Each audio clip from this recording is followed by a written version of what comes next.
numva nkikunda Yesu kandi numva nkomeje kujya mu ijuru. Haleluya, haleluya. Hari umwihariko w'Imana. Imana ntirangirana n'ibihe, Imana ntishira, Imana ntisaza, ihora ari Imana. Twebwe turangirana n'igihe. Uyu munsi umuntu abagezweho bamukomera amashyi, ejo Imana igahagurutsa undi kuko nta muntu uhoraho. Uyu munsi umuntu abavugirizwa impundu, ejo akavugirizwa induru kuko nta muntu uhoraho. Ariko Imana yo ihoraho. Nyuma yacu hazaza abandi bavuga butumwa bakomeye, bafite n'amazina akomeye no kurusha yacu. Niyo mpamvu buri kinyejana cyose kigira intwari yacyo. Imana ishimwe muri Kristo Yesu ko tutazarangira, ahubwo ubwo Yesu ariho natwe tuzagumaho. Haleluya. Rero turashimira mushumba w'iri torero waduhaye ikaze, na bene data bose batanze amazina yacu ngo tuzaze kuganira namwe ijambo ry'Imana. Ni umugisha ukomeye guhagarara imbere yanyu. Hanyuma Imana ibaha umugisha namwe abakristo, abitorero ndetse n'abashyitsi nkanjye mwahaye Yesu umwanya ngo muze kumva icyo aganira namwe. Dushimiye abigisha batubanjije bavuze Imana neza. Dushimiye abaririmbyi mwaturirimbiye neza. Mwese abitorero, Imana ibaha umugisha muri Kristo Yesu. Tuganira amagambo y'Imana, igitabo cya mbere cy'Abami, igice cya 20. Sema muranyumva? Muranyumva? Igitabo cya mbere cy'Abami, igice cya 20, dusome duhereye ku murongo wa 22.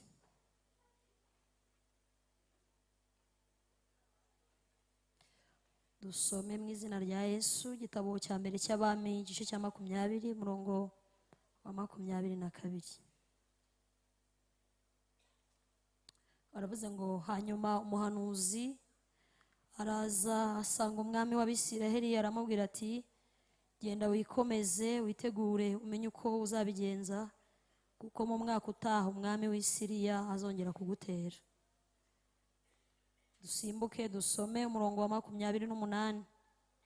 Aravuze ngo, nuko haza umuntu w'Imana asanga umwami w'Abisiraheli, aramubwira ati, Uwiteka aravuze ngo, ubwo Abasiriya bavuze bati, Uwiteka ni Imana yo mu misozi miremire, si Imana yo mu bibaya, nicyo gituma ngiye kukugabiza izo ngabo nyinshi cyane, maze mumenye ko ndi Uwiteka.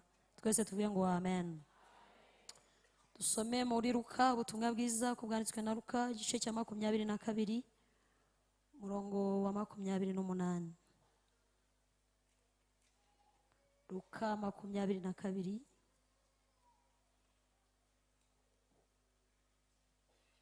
umurongo wa 28. Ubutumwa bwiza ko bwanditswe na Luka 22, umurongo wa 28. Baravuze ngo, nimwe mwagumanye nanjye, twihanganana mu byo nageragejwe. Nanjye mbabikiye ubwami nk'uko data yabumbikiye, kugira ngo muzarye munywe mwegereye ameza yanjye mu bwami bwanjye, kandi muzicara ku ntebe z'icyubahiro, mucira imanza imiryango 12 y'Abisiraheli. Twese tuvuge ngo amen. Turasoreza mu rwandiko Pawulo yandikiye itorero Abakorinto rwandiko rwa mbere Pawulo yandikiye Abakorinto, igice cya mbere, dusome duhereye ku murongo wa 26.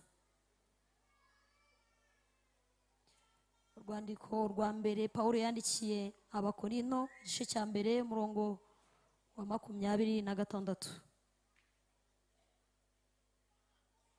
Aravuze ngo, muzirikane guhamagarwa kwanyu bene data, yuko ab'ubwenge bw'abantu bahamagawe atari benshi, n'abakomeye bahamagawe atari benshi, n'imfura zahamagawe atari nyinshi.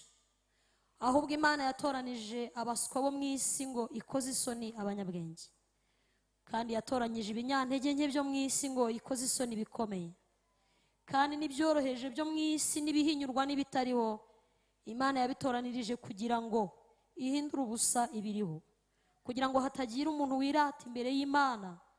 Umurongo wa 30 niwo nagendereye cyane, uravuga ngo niyo ibaha kuba muri Kristo Yesu, waduhindukiye ubwenge buva ku Mana no gukiranuka no kwezwa no gucungurwa, kugira ngo bibe nk'uko byanditswe ngo uwirata yirata Uwiteka. Twese turavuga ngo amen. Nshaka kuririmba gato kubera ko umwuka wo kuririmba nawo ajyanzaho cyane, hanyuma tuganire aya magambo kuko nagize umwanya uhagije wo gusenga mbaza Imana icyo tuzaganiriza itorero. Abari kumwe nanjye munyikirize amen. Muranyikiriza haleluya. Duhereze Imana icyubahiro haleluya. Ngengereranya ibihe by'amateraniro nk'igihe cyo kurya amafi.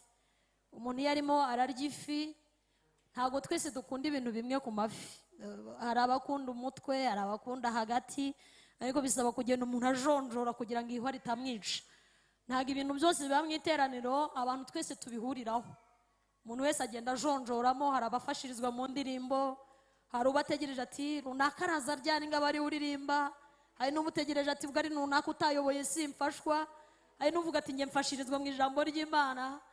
Amateraniro ameze nk'ifi, umuntu wese aba afite igihe cye cyo gufashwa. Hari n'abafashwa n'amatangazo, akavuga ati baravuga ryari gahunda z'icyumweru ngo nzamenye uko nzaporogaramu icyumweru cyanjye. Mu iteraniro Imana yakoze self service kugira ngo umuntu wese agire ikintu kimufasha kimukomeza.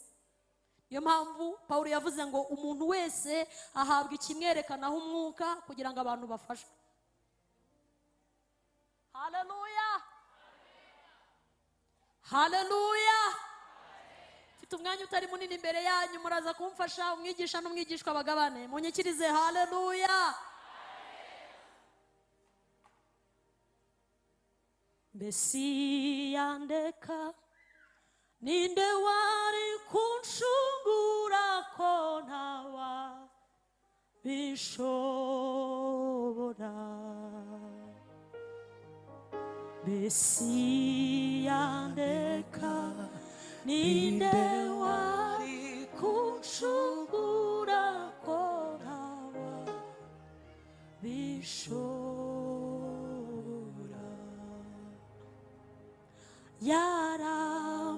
Yarambabariye angiruwe bwite, anshyira mu rugo mpinduka umwana we. Yarambabariye, yarambabariye angiruwe bwite, anshyira mu rugo mpinduka umwana we. Mesiya ndeka ninde wari kunshungura ko ntawa bishobora.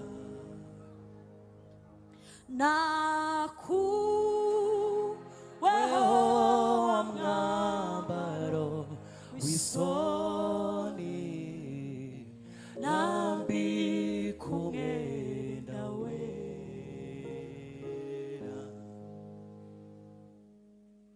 Ubugingo bwanjye burizwe n'uwabupfiriye. Haleluya. Ubugingo bwanjye burizwe n'uwabupfiriye. Haleluya. Ubugingo bwanjye burizwe n'uwabupfiriye. Haleluya, haleluya. Tuganire aya magambo afite intego ivuga ngo Imana ntizadutanga. Imana ntizagutanga.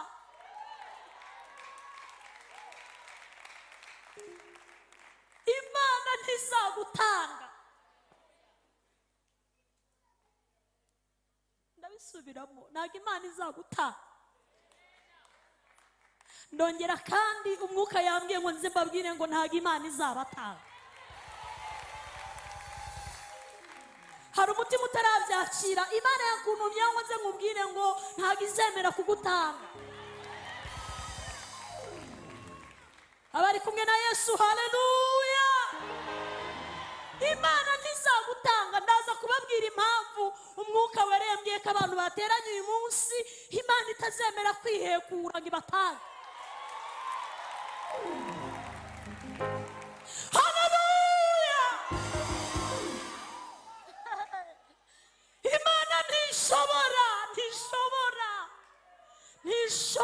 nubwo waba uri umunyantege nke inyuma y'abandi, Imana ntizagutanga. Nubwo waba wizihe ibyaha byinshi, muri yo huzuye imbabazi, ariko kugira ngo itaguhomba Imana ntizagutanga.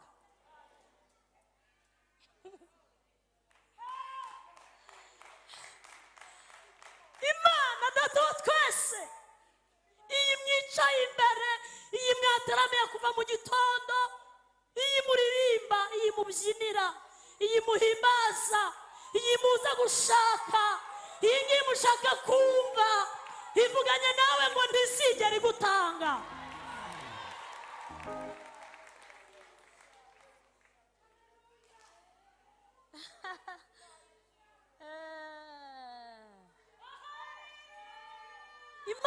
Imana umuremyi w'isi n'ijuru, Jehova Shamu, Imana Yehova, Elohimu Adonai, Imana ikora ibyo igomba. Icyama amatwi yawe akambara ekuteri zo mu ijuru, ukamenya ngo uyu munsi ivuganye nanjye ko itazigera intanga.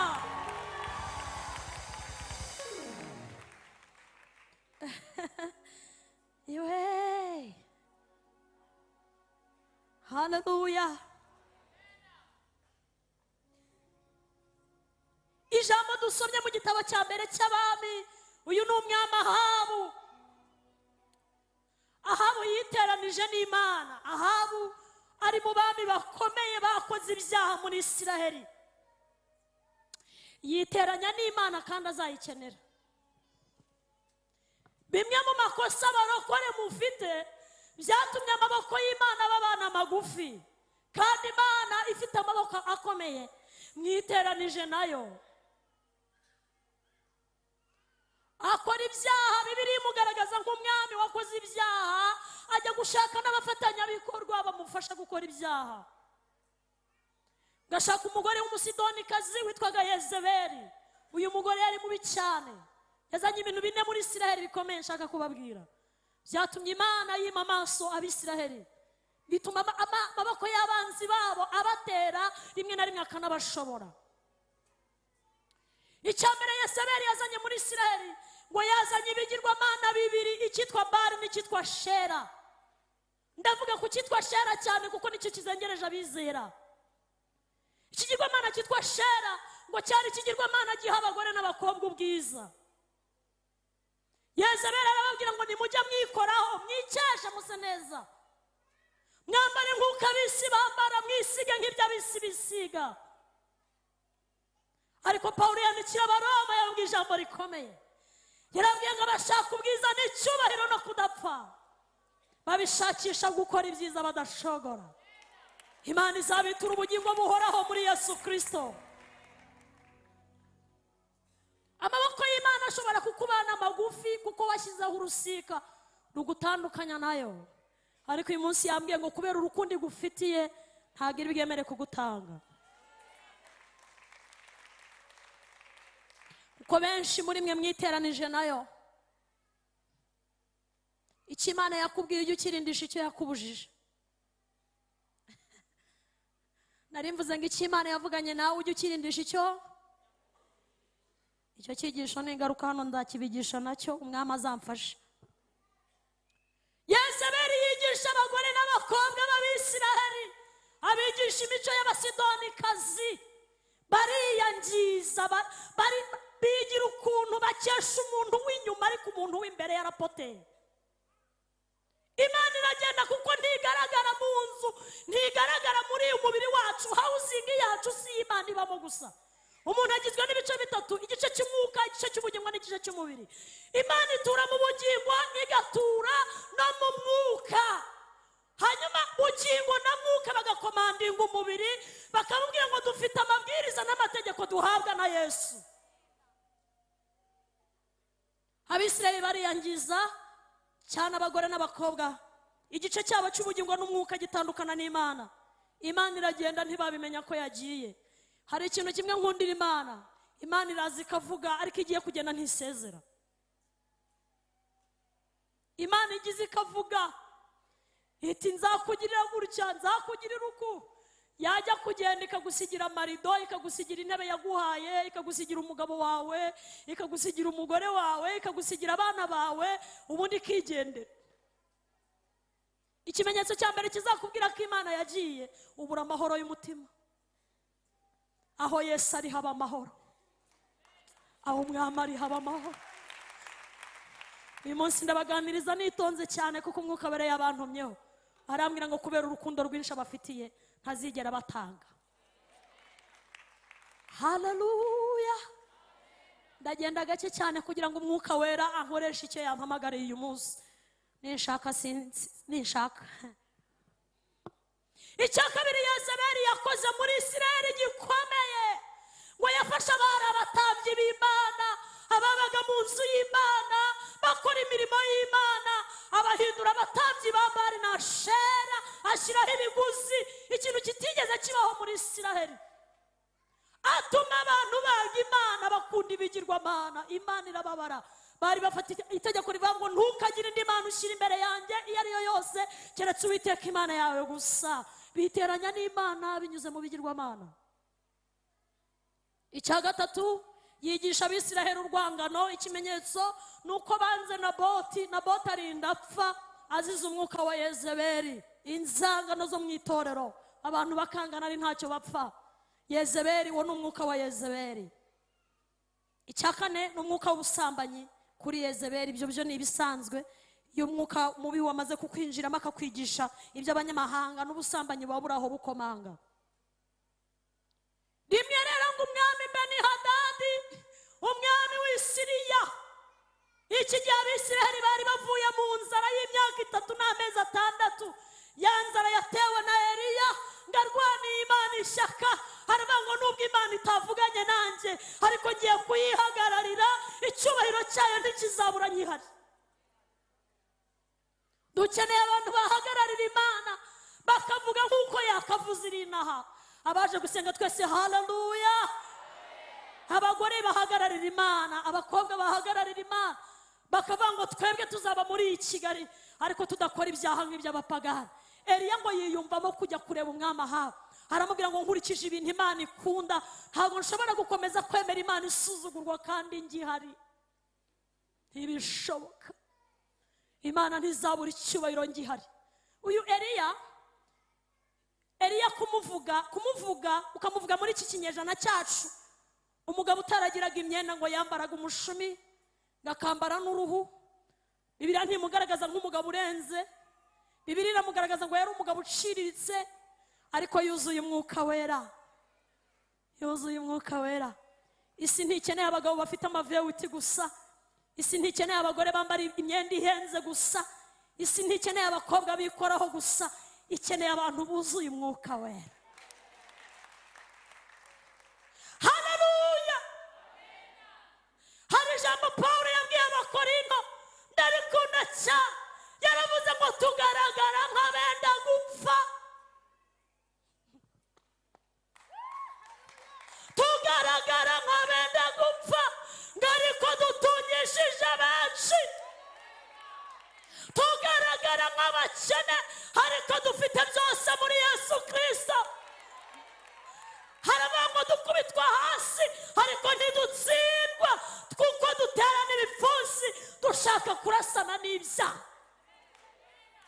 Ngiyi intambara y'umukristo, aterana ibipfunsi ashaka kurasana n'icyaha. Ndafashijwe mwene Yesu. Bitangiye kuza. Haleluya. Muraza gufashwa ni hahandi hanyu. Ntacyo bitwaye rwose. Kandi ndabizi ko birimo biragenda neza mu isi y'umwuka. Abaje gusenga twese haleluya. Mana we munyikirize haleluya. abari kumwe nanjye haleluya. Basa n'abatagira icyo bafite nyamara bafite byose. Basa n'abatagira icyo bafite nyamara bafite byose. Abo n'abanyamugisha n'abanyamugisha basima n'ingoma na Kristo. Abo n'abanyamugisha n'abanyamugisha basima n'ingoma na Kristo. Imana ishimwe. Eliya ntiyari afite ibyo mu isi, ntiyari afite iby'inaha, yari umusuke ariko afite ubutunzi bukomeye bwo mu ijuru. Niko Pawulo yandikiye Abakorinto, yaravuze ngo mbese abayuda barusha iki abandi? Abayuda barusha iki abandi? Haravuga ngo iyo abandi barwaye nabo bararwara, iyo abandi bambaye ubusa nabo bambara ubusa, iyo abandi babirukanye mu mazu nabo birashoboka, iyo abandi abana babo biga nabo bariga, iyo bagenda n'imodoka nabo bagenda nazo, iyo bagiye muri Amerika nabo birashoboka ko bajyayo. Ariko ni ikihe kindi cyihishe muri bo? Ni ikihe kintu kindi kiri muri bo gituma baseka mu gihe cy'umubabaro, gituma baririmba mu gihe cyo kuvuza induru?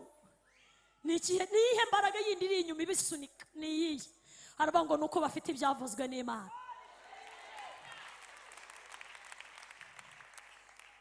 Abo n'abanyamugisha n'abanyamugisha basima n'ingoma na Kristo.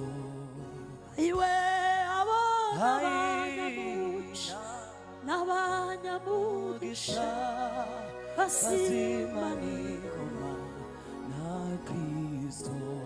Muri bo habitsemo imbaraga zihindura ibihe, sisiteme y'isi bakayihindura bitarigeze bibaho. Bafite imbaraga zihagarika imvura, bafite imbaraga zihagarika izuba, bakavanga imvura izagwa mbitegetse.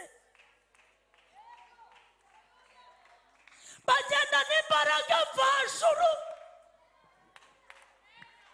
bafite umutungo wo mu ijuru, bafite imbaraga amahembe adashobora, bafite imbaraga abarangi badakoraho, bagenda n'imbaraga, imbaraga mvajuru zituma bahindura ibihe.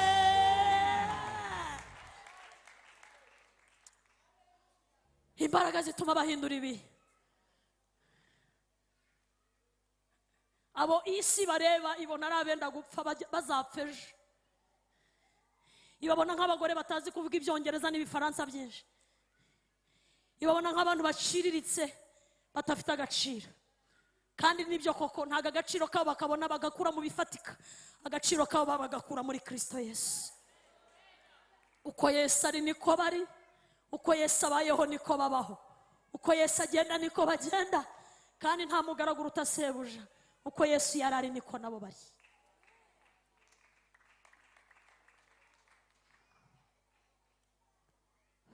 Eliya ni umugabo w'igitangaza, umugabo udasanzwe, ariko Yesu aramuruta. Nubwo Mose yapfuye, umuyobozi w'uru rugendo, Kalebu na Yoshua nabo ntibakiriho, ariko dufite ubaruta. Yesu niwe ubaruta. Yesu niwe ubaruta. Hari abashakira ibisubizo mu bakomeye b'isi, ariko nabo bifashe ku matama. Imiryango mpuzamahanga yabuze ibisubizo, abaganga bashobora gutanga ibisubizo bibi. Yesu niwe ubaruta. Yesu ariho bavandimwe. Nubwo Mose yapfuye, umuyobozi w'uru rugendo Kalebu na Yosuwa nabo ntibakiriho ariko mufite ubaruta Yesu niwe ubaruta. Reka dukomere Yesu amashyi arabaruta bose. Ayo mashyi ya Yesu uruta bose, n'izo mpundu ni iza Yesu uruta bose. Ahabu yiteranya n'Imana azize umugore, yiteranya n'Imana azize umunyamahanga. Kimwe nuko nawe wubatse urusika hagati yawe n'Imana, nuguteranya nayo, ariko kuko Imana igukunda urukundo rwinshi ntiyemeye kugutanga. Urukundo rwanjye ruke ntirwamufata talozereke stadone maya shaka sebete kosta dirukase itekara fata yesara fata. Ririmba ayo magambo agiye kugukiza.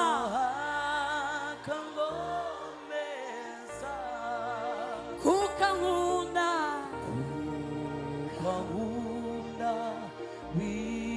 wihebuje arankomeza.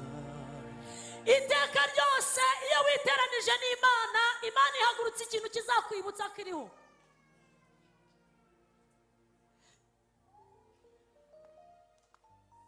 Kubera urukundo igukunda, ihagurutsa igituma wibuka kuri iriho. Rimwe na rimwe kikaza gishaririye, ariko kikakwibutsa kuriho Imana iriho.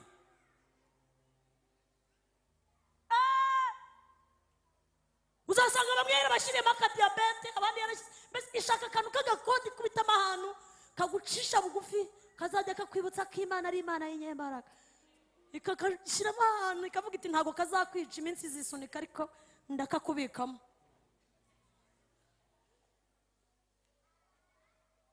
Hari igihe byanga ikakubikamo umugabo w'agakode, akaguhindukira icyasi, izajya rikwibutsa ko Imana ari we mugabo mukuru uruta abagabo bose. Hari igihe byanga agapasiwadi kagakubita mu mugore, wajya umwitisha ari wanteguriye amazi, ati basi ngiriya n'amazi ngariya n'isabune ngiriya. Ukajya uvuga uti yo Mana we, ni wowe mufasha utabura kuboneka mu byago no mu makuba. Imana ikubitamo agapasiwadi, ukajya ubona minerivare ari uko washyize amavi hasi. Kandi hano hirya hari abakobwa bari gusambana, babibonera ubuntu, babona n'ibisaguka. Iwawe ikabana ikavanga kugira ngo utazancika sha, izajya iboneka washyize amavi hasi. Ubu rero buri muntu wese agendana agapasiwadi ke, ahantu Imana yashyize umubare w'ibanga uzafungurwa n'Imana. Niko kuri Hana byagenze, yamaze imyaka n'imyaka n'imyaniko asenga ngo mu ijuru barashyizemo mode pass. Muzasome nta murozi wamuroze, muzasome nta muntu wamugiriye mu bapfumu, ni Imana yari yashyizemo mode pass. Ngo ariko umunsi umwe asobanukiwe icyo agomba gusengera. Ndafashijwe nubwo amagambo yanjye ataba menshi, shimwa Mana kuko ukunda amahoro. Aririmba we mutima wanjye himbaza iyo Mana, byibura unezerwe mutima wanjye, unezerwe kuko ukunda amahoro. Ngo yagiye imbere y'Imana arayibwira ati ndabimenye, nta murozi wandoze, ntabwo ari mukadata, ntabwo ari mwene wacu wangiriyeyo.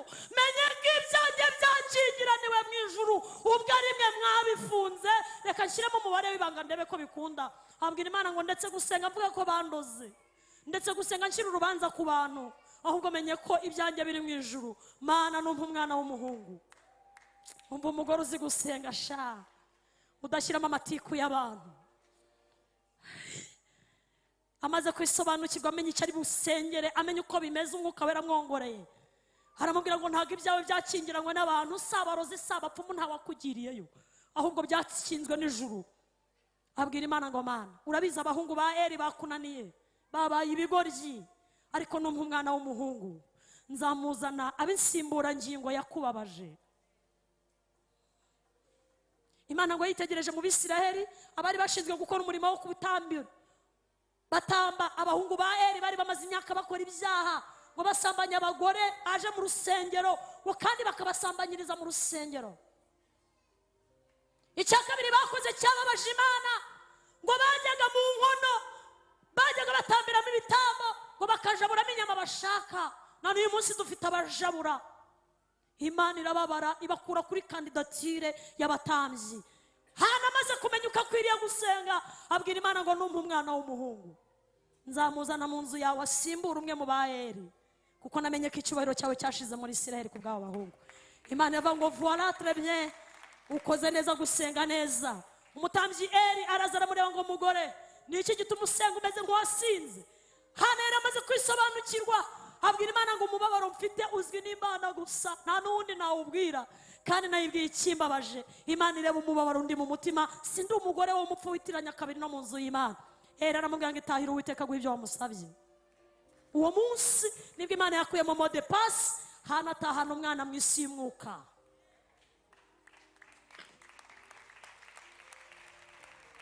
Mbese ayo mashina ya Yesu ngo tuyamukomere. Ni ureba mu nda y'ingumba hakabona ishyanga rikomeye, nta na kimwe kimunanira, arashoboye. Ni ureba mu nda y'ingumba hakabona ishyanga rikomeye, nta na kimwe kimunanira, arashoboye. Ayiwe arashoboye, arashoboye. Uyu munsi arashoboye, arashoboye. Yesu mwicaye imbere arashoboye, arashoboye. Haleluya, haleluya. Imana iyo witeranije nayo ishaka akantu kakwibutsa kiriho, aka nako mugatahana ugacyura uvuga uti niteranya nayo izashyiramo akantu. Abisiraheli umwami Ahabu atuma Imana ibashyiramo akantu, ngo ihagurutsa Benihadadi umwami w'Isiriya. Ntiyamuhagurutsa wenyine, Benihadadi ngashaka abami 32 bazamufasha gutera Abisiraheli, ariko ngo baza Ahabu amaranye iminsi n'Imana ameze neza. Benihadadi amutuma haramubwira ngo wa mwami Ahabu we w'Abisiraheli sha, Imana igukijije inzara, ndabizi inzara yatewe na Eliya no gusuzugura Imana murayishize, ndaje mbereke nubwo inzara irangiye ariko nanjye ndahari. Ese ugira ngo ibigushaka si byinshi? Minerval hari igihe ziboneka umwana akaba ararwaye, umwana yarwara ukabigira ni ibintu bihora bisimburana.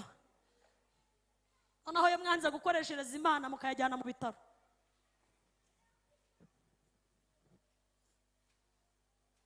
Umwami Ahabu aramubwira ngo sha niwibeshye maranye iminsi nayo noneho narakijijwe. Amubwira ijambo rikomeye, aramubwira ngo ucyambaye umwambaro w'urugamba atabaye, ye kwirata nk'uwikuyemo atabarutse. Benihadadi arambwira ati ibyo byose wivugishwa n'iby'ubusa, nzaza unyitegure nzaza. Ngamutuma hamwandikira urwandiko, arambwira ngo abagore beza n'abanjye n'abakobwa n'ibintu byose by'inyamirwa byose n'ibyanjye, n'aya mafaranga ubitse yose n'ayanjye.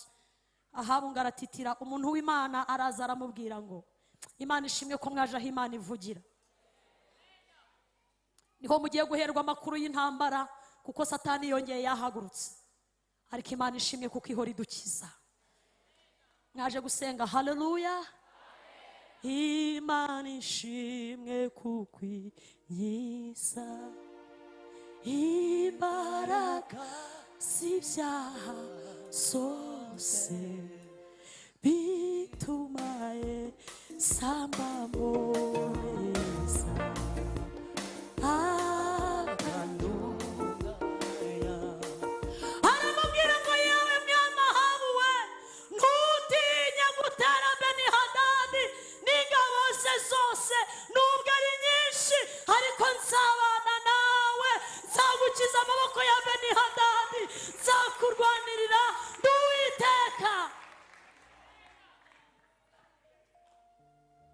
irambwira ngo mana ukugenda ujya mu kibaya utegura ingabo zawe uzagenda urwane na Benihadadi n'ingabo ze nubwo ari benshi ariko ntibandusha imbaraga ibiduhagurukiye ni byinshi ariko Imana ibirusha imbaraga Imana ibirusha imbaraga niko Dawidi yanditse yaravuze ngo amajwi y'amazi menshi n'umuraba ukomeye w'inyanja Uwiteka uburi hejuru zamura amaboko yawe ubwira Imana ngo amaboko yanjye atagera amaboko yawe arahasumba haleluya amaboko y'Imana aturisha umuyaga n'umuraba byo mu nyanja bigaceceka kuko Imana ifite imbaraga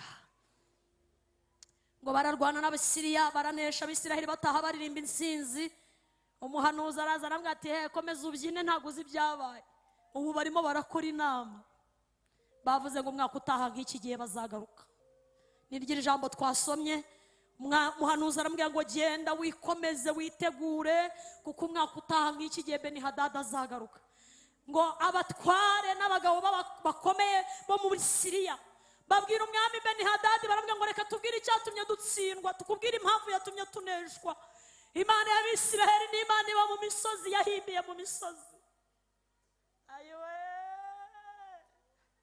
Imana yabirwanira mu misozi gusa henga duhindure strategy y'urugamba umwaka utaha tuzabaterere mu bibaya urebe ko batazakorwa n'isoni Imana yabo ikabatanga Imana yo mu misozi niyo Mana yo mu kibaya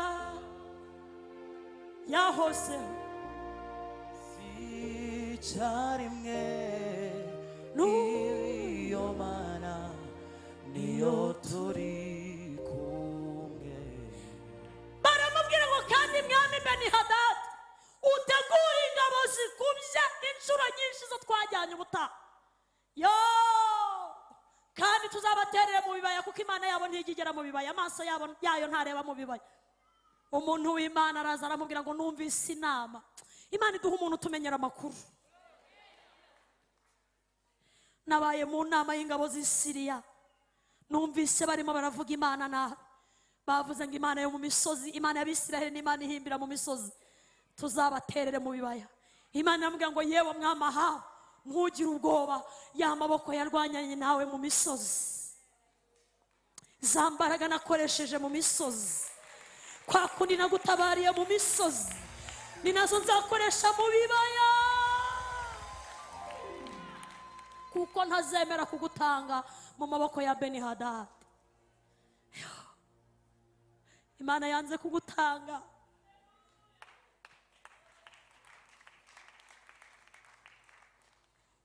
Imana irakwimanye kuko hari umusozi mwahuriyeho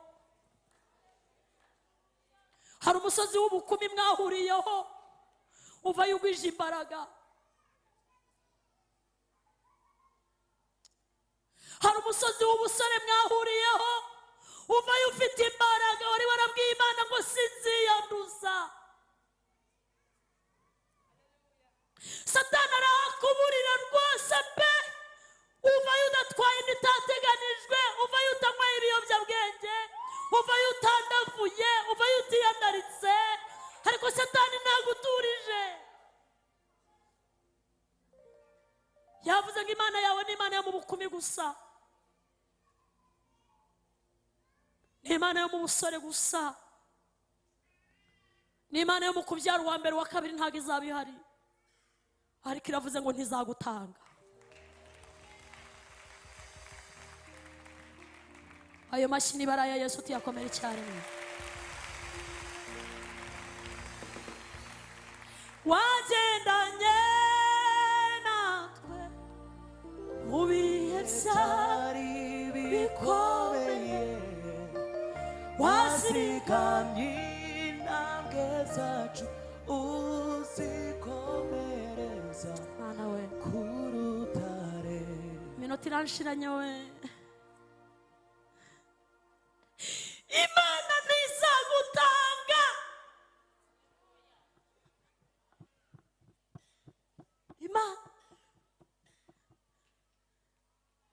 Imana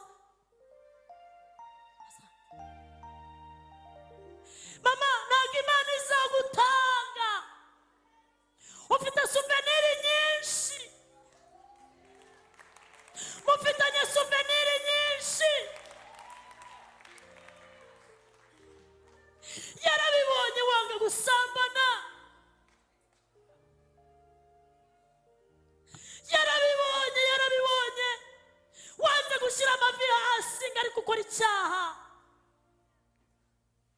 ufite amabuye y'inzibutso atumye Imana itemera kugutanga. Yewe torero we, komera Imana amashyi menshi cyane.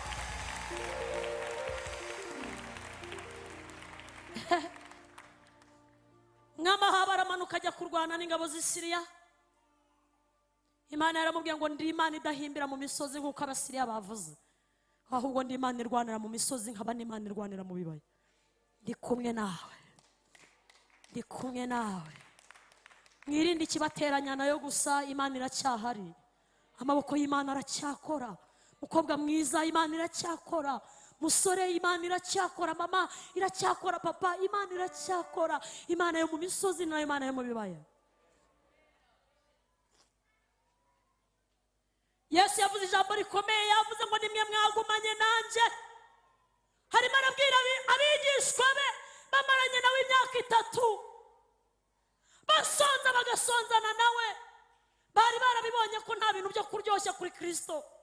Ntibigeze bamubona yubaka inzu, ntibigeze bamubona tereta avuga shushube, nta daring, nta sweetheart. Ati si uyu musore ubundi yavuyeho, umusore utanatereta nibura. Arinda agira imyaka 30 nta nkumatereza. Barumirwa. Ntibigeze bamubona ajya muri banke gutanga amafaranga, kubitsa no kubikuza.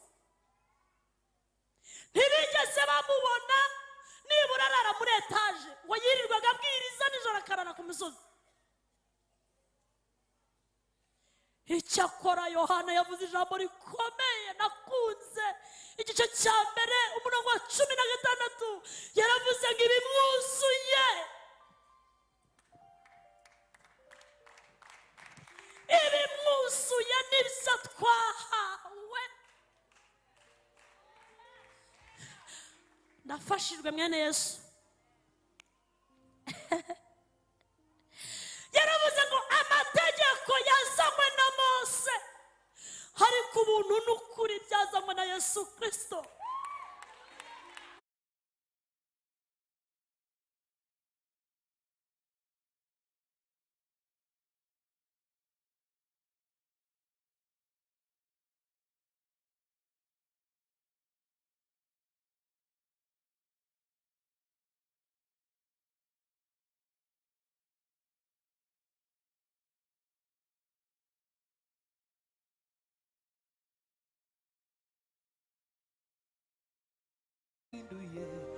icyaha ku bwacu, imutanga mu maboko y'abanyabyaha, baramubamba maze asohoza ibyanditswe kuri we. Turirimba n'ayo magambo, niyo buzima bwacu. Atanga ubugingo bwe kugera kugupfa, haleluya, kirangwaro mu bugingo ayoyoyo bw'abenshi. ni muri Yesu Kristo, mu mibabaro ye no rupfu rwiwe, Imana yiyungiyemo hamwe natwe. Imana yiyungiyemo natwe, ntiyabaye tubaraho gukiranirwa kwacu. Haleluya. Umwanditsi w'umuhanga yaravuze ngo ubwiza bwa Yesu ntibwabaga mu maso he, kuko Yesaya muhanura yaravuze ngo ameze nk'intama ijyanwa kubagwa, ngo kandi icecekera imbere y'uyica. Aravuga ariko ni ukuri intimba zacu, ariko Mana we,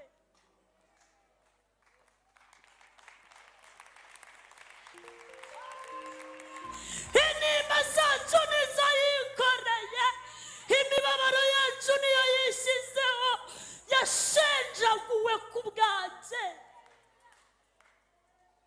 Uwo munyamibabaro wamenyereye intimba ntago wamukurikira. Ngo ubwiza bwa Yesu ntibwabaga mu maso, ngahubwo ubwiza bwa Yesu bwabaga mu bitugu. Iyo yakubwiraga ngo nkurikira, ntiwarebaga ibiri imbere ngo urebe imibabaro ye, ahubwo warebaga ibiri inyuma yo gucungura, ukavuga ngo uyu nguyu aruta Mose, uyu nguyu aruta Eliya, azatujyana tugeze mu ijuru. Ndafashijwe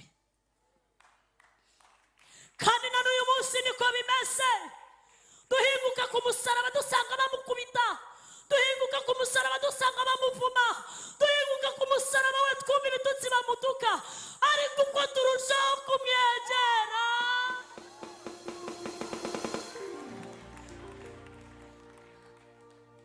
uko ndushaho kumwegera amaso yanjye arahumuka, yansirikira ku birenge byiwe, nyaya yango numva amagambo angomesa umutima wacu.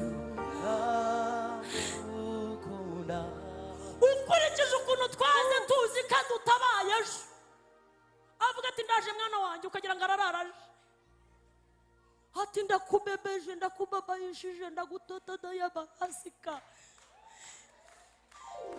ukagira ngo murahurira hano hepfo. Ntabwo twagakwiye kuba tukibirimo, ariko kuko ubwiza bwe buri mu bitugu. Komera Imana amashyi menshi. Turacyamugenda inyuma, turacyamuriho, turamubwira ngo nubwo utinze ariko uzaza, nubwo utadutabaye muri uku kwezi ariko gutaha ushobora kuza. Ntituramuvuga nabi, muvuga nabi, ntituramwandagaza, ntabwo dusiba kuyobora amateraniro kandi dufite ibyavuzwe nawe. Ni ku mwanditsi w'Abaheburayo yavuze, yaravuze ngo abo barebaga ibyasezeranijwe ngakabona bari hafi, ngo nicyo cyatumye barinda bagenda badatabawe, ariko bareba Yesu. Komera Imana amashyi. Amashyi menshi, amashyi menshi, amashyi menshi. Haleluya. Si ihame ko abantu bose Imana izabaha urubyaro, ntaho byanditse. Si ihame ko abakobwa bose tuzashyingirwa, nta gitabo byanditsemo. Kandi si ihame ko abantu bose baziga, ariko ni ihame ko abizeye Yesu bose bazajya mu ijuru.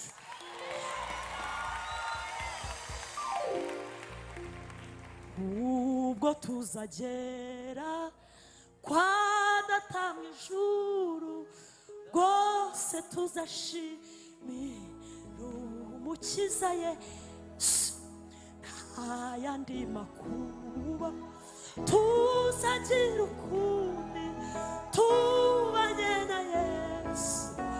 Ntegezo yabaye ashaka Yesu. Si ihame ko mwese muzajya muri Amerika, nushaka gusengera viza ubyihorere, Imana nibona uzajyayo uzajyayo. Si ihame kuko mu isi hose ni kwa Mana, hose ni mu buturo bwayo, aho ishaka izagutuza, aho ishaka izahagushyira, aho ishaka izakujyanayo. Tera haleluya.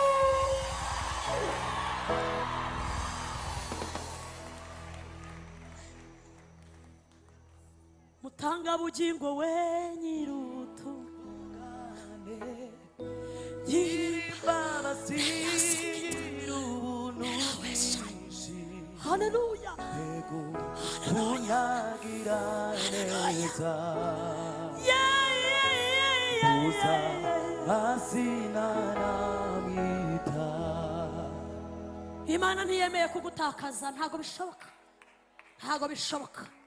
Hari ibintu bitatu Imana yaguhaye nk'impamba, igomba kukugeza mu ijuru byanze bikunze. Icyambere ni ijambo ryayo. Ufite umuzingo, ufite umuzingo kuyobora. Ibigufasha mu itangiro nibitaboneka uzajye mu kuva nutabibonayo uzajye mu kubara nubibura uzajye mu gutegeka kwa kabiri, nubibura muzajye muri Zaburi. Dufite urwandiko rw'inzira, ntabwo tuzayoba inzira, hoya ntabwo tuzayoba inzira. Imana izatujyana, izatugezayo, Imana izatujyana, izatugezayo, ntabwo tuzayoba inzira, hoya ntabwo tuzayoba inzira, tuzagerayo. Mukristo agera ku musaraba, ntibamuhaye umugore, ntibamuhaye abana, ntibamuhaye visa, bamuhaye urwandiko. Baramubwira ngo nusoma mu Itangiriro ntibivemo, uzajye muri Matayo, n'ibyanga uzajye mu nzandiko za Pawulo, harimo ibintu bizagukomeza paka ugezeyo. Icya kabiri, ngo bamukuyemo umwambaro yari yambaye w'ibyaha, umwambaro wa Adamu wa mbere, ngo bamwambike umwambaro wa Kristo. Baramubwira ngo iki nicyo kizagutandukanya n'abandi bagabo, iki nicyo kizagutandukanya n'abandi bagore bo muri Kigali, iki nicyo kizagutandukanya n'abandi bakobwa b'i Kigali bigize amasirey queen, iki nicyo kizagutandukanya n'abandi bagore, kizagutandukanya n'abandi bagabo. Nujya mu kabari ntabwo uzanywa byeri, uzanywa fanta, kuko wambaye umwambaro wa Kristo.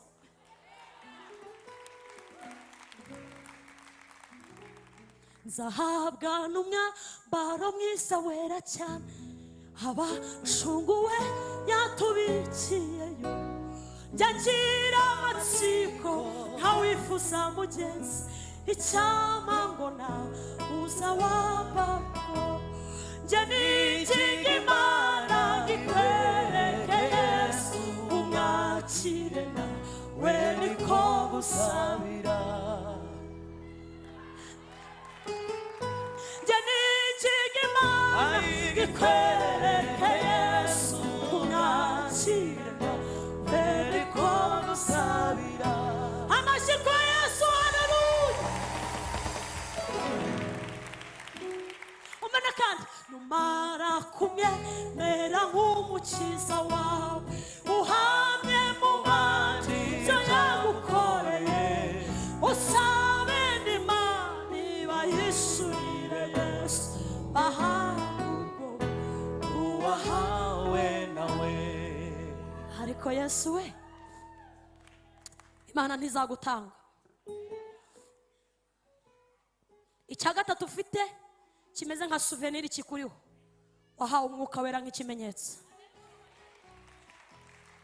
Pawulo yaravuze ngo yamuduhaye nk'ingwate, yahindutse indishyi yerekana ko Imana iri kumwe natwe. Imana irahari na Yesu Kristo n'umwuka wera turi kumwe. Abaje gusenga twese amen.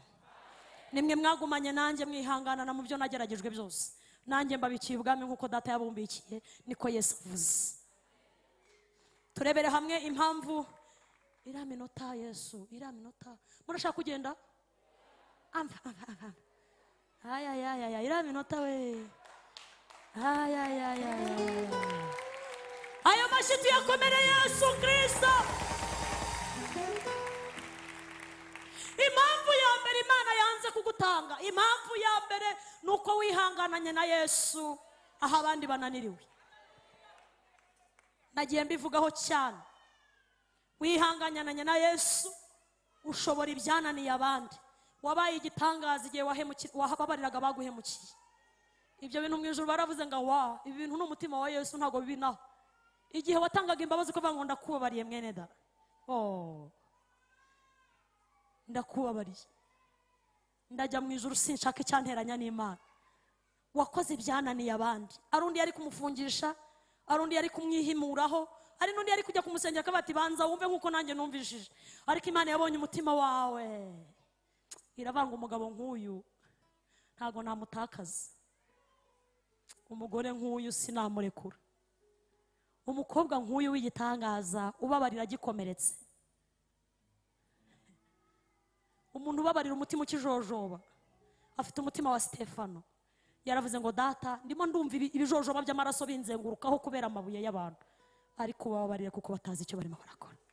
Uwo mutima utumye Imana itagutakaza, kuko nibura hari umunsi umwe wabaye intwari.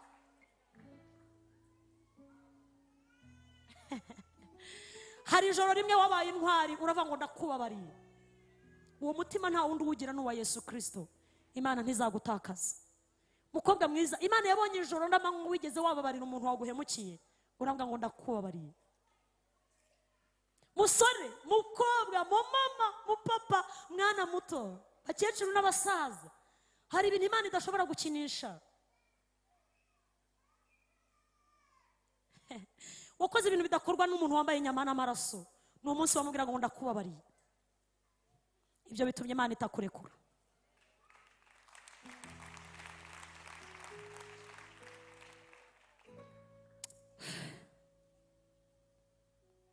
Ni umunsi Imana yakubonye udatanga ibyagusagutse, ahubwo ubwira Imana ngo nabike wamaye.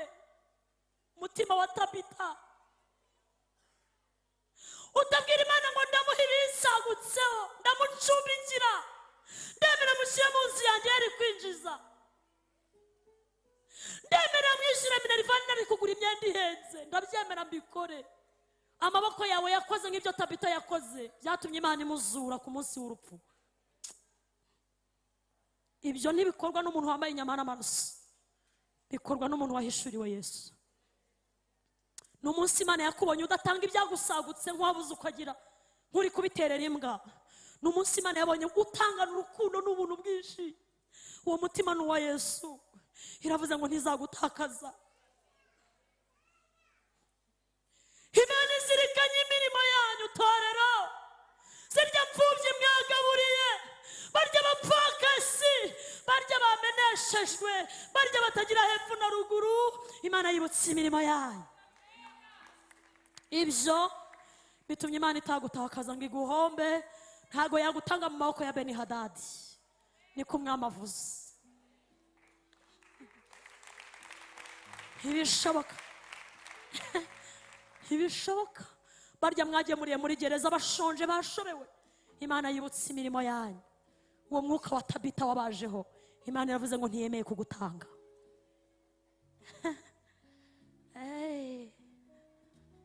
Shaka kuvuga Yesu. Ayiwe, nuko mwagerageje guhagararana na Yesu mugakora ibyananiye abandi. Imana ihabwa icyubahiro. Narivuze ngo Imana ihabwa icyubahiro.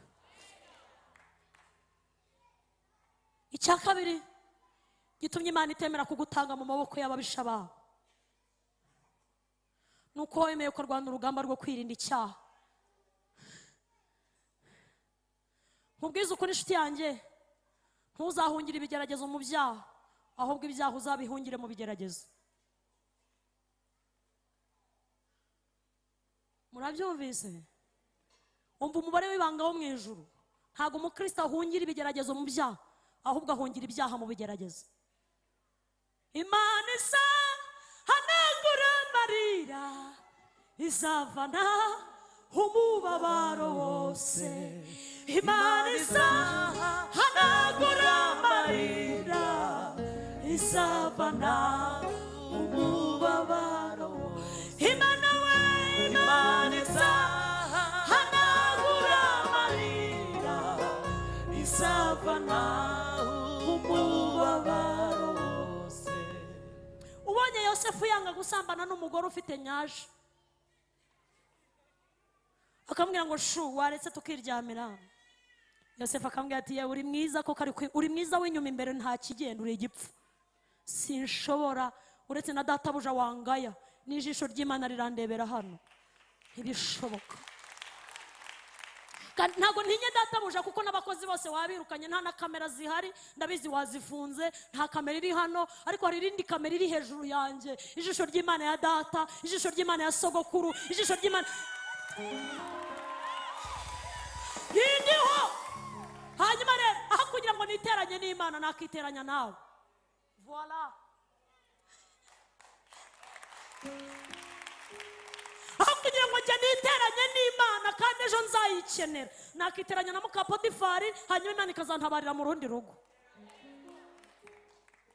Imana isa hanagura amarira, ya ya ya ya ya ya ya ya umubabaro wose.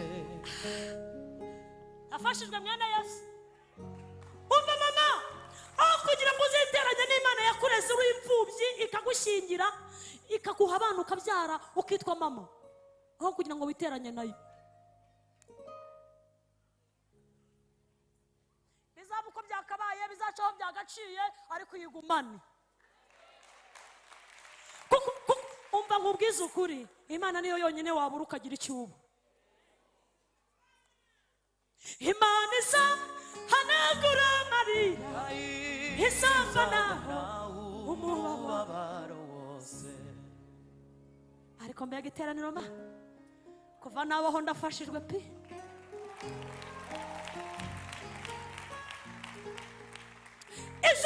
Ijuru umva, ijuru rikubikira ibintu isi idatunze.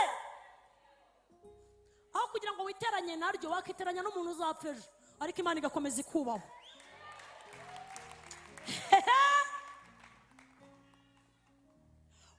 Witandukanije n'icyaha, warwanya urugamba rwo kwirinda no kwirinda umugayo. Reka mbabwize ukuri, icyaha ni kibi, ntabwo kigira imbaraga muri preza. Icyaha kigira imbaraga muri fitiri. Uyu munsi urakinjoyinga ukumva ni sawa, ukagikora ukumva biraryoshye, ariko ejo kikakugarukaho urimo urishyura rezilita zacyo, kikubwira ngo wabikoraga ureba he, wabikoraga ureba he, ugahita wibaza impamvu umubiri wagushyuhanye, ugahita wibaza impamvu ibintu byose byabaye agatogo, ugahita ubyibaza. Rero nabonye leta yabashyiriyeho n'uburyo bwiza ngo bwo kuboneza urubyaro munsi ya 18 ans, kuko bananiranye banzi nimusenge ibasengesha bitaraza. Nshuti zanjye, ibaza umwana wawe waboneje urubyaro utararuboneza. Ariko numunyirebe 15-14 ans barimo bati kugira ngo turinde abana bacu henga dushyiraho itegeko ribarengera. Basi uzumva byanza azagenda bamushyiramo akitano. Kandi wewe kuva wabaho ntuwigeze unabikora. Imana niyo yagukoreye systeme yarabwenge. None umwana wawe wa 14-15, dore ngaba ndimo ndababonamo hano abajene, isi yabizeho, yavuze ngo ubw'imibiri yabananiye tugiye kubashyiraho agashinge. Kandi nta kundi leta yabigenza.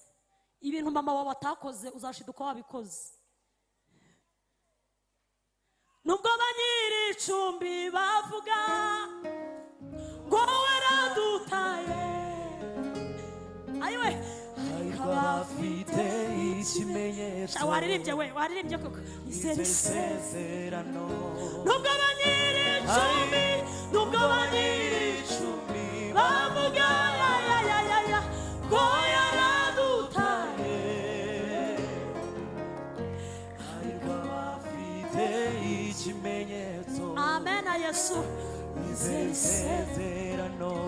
Hano hanze hari abahungu bari gukina filime, bari kuririmba indirimbo z'ibintu utamenye byari byo. Buragusenga arakubana umuniga, ajya kubaza ati man umeze ute man, kandi uri mama tibite man. Buragusenga sha ngo ufite kawunga ngo yuzuye sitoke, bazayikuryana bakubana ibirara, bakubana batinganye. Senga ibigusengesha bitaragira gute. Minerivare ndayifite, yego urayifite, ariko uzishyurira Satani. Uzarihira ubwami bw'isi, ajya kunyura hati komera mani jama, kandi uri mama shawe cyangwa uri papa, akubwira ati komera men. Buragusenga, nimudasenga murarerera isi, ariko nimusenga Imana izabarerera. Ayo mashina ya Yesu Kristo, ayo mashina ya Yesu Kristo uzaturerera, azaturerera. Haleluya. Hanyuma rero kuko hari igihe wigeze wahura n'Imana, Imana iravuze ngo ntabwo izagutanga, izatanga n'urubyaro rwawe, izatanga n'abazagukomokaho, kuko wahuye na Yesu, kuko wagumanye n'Imana. Baje gusenga twese amen. Ariko iminota y'inahiruka wa ubwo urimo urajya he wa minota we? Dore warwanya urugamba rwo kwirinda umugayo. Basore beza, mwirinde umugayo, hari umunsi impundu zizakuvugirizwa. Mukobwa mwiza, hari igihe amaso azaba yatuvuyemo kandi tukuzi uri Chantal, bavuga ati mutegereze Chantal araje, maze babakobwa babasohora amahana mawe. Amata y'ababyeyi urayasize wemeye gukamisha, ariko hari umunsi impundu zizavuga, hari umunsi impundu zizavuga. Mama, hari umunsi bazakwambika ikamba rivuga ngo warakoze mubyeyi, kuko amavi yawe yatinze abwira Imana ngo nderera nanjye nzagukorera, nderera nanjye nzakuvuga. Papa, hari umunsi uzambara ikanzu nani ingofero y'icubahiro na ya nkoni bakubwira ngo mubyeyi warareze, ntago wareze igihomora, warakoze cyane. Uwo munsi utegereje abizera, kandi hari n'undi munsi tuzicarana na Yesu.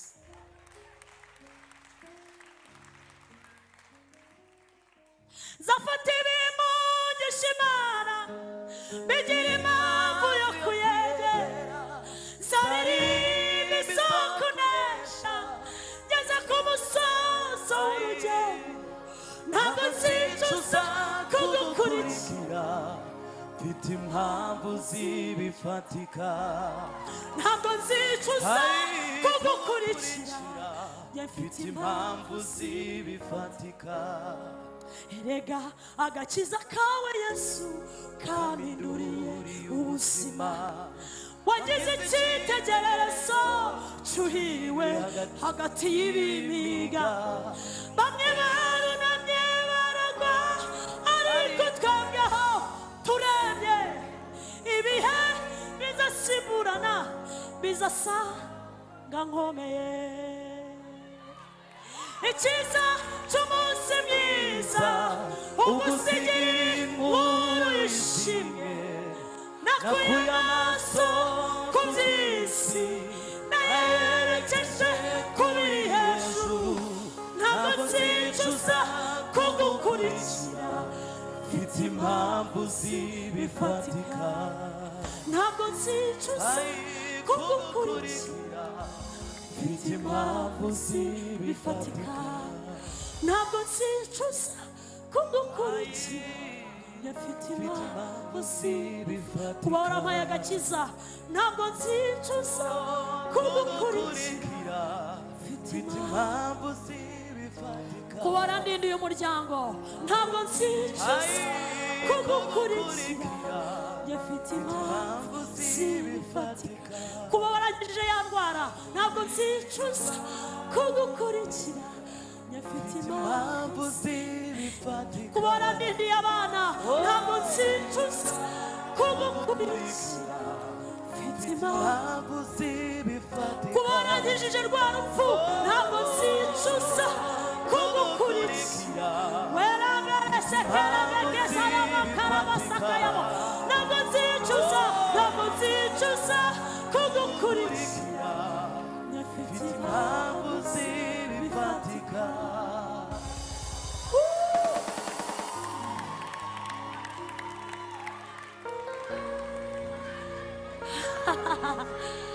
Ay, ay, ay, ay, ay, ay, ay, ay, ay, ay, ay.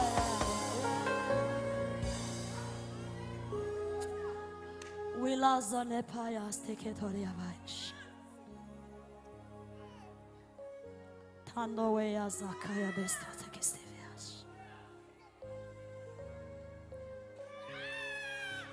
Zafati bimunyishimana bigira impamvu yo kuyegera, zabiririmba isoko nesha ngeze ku musozo w'urugendo, ntabwo nzicuza kugukurikira, mfite impamvu zibifatika, ntabwo nzicuza kugukurikira, ntabwo nzicuza nubwo abantu bose bandeka sinzicuza kugukurikira, mfite impamvu zibifatika, nubwo imiryango yandeka sinzicuza ntabwo kugukurikira. nzicuza Haleluya.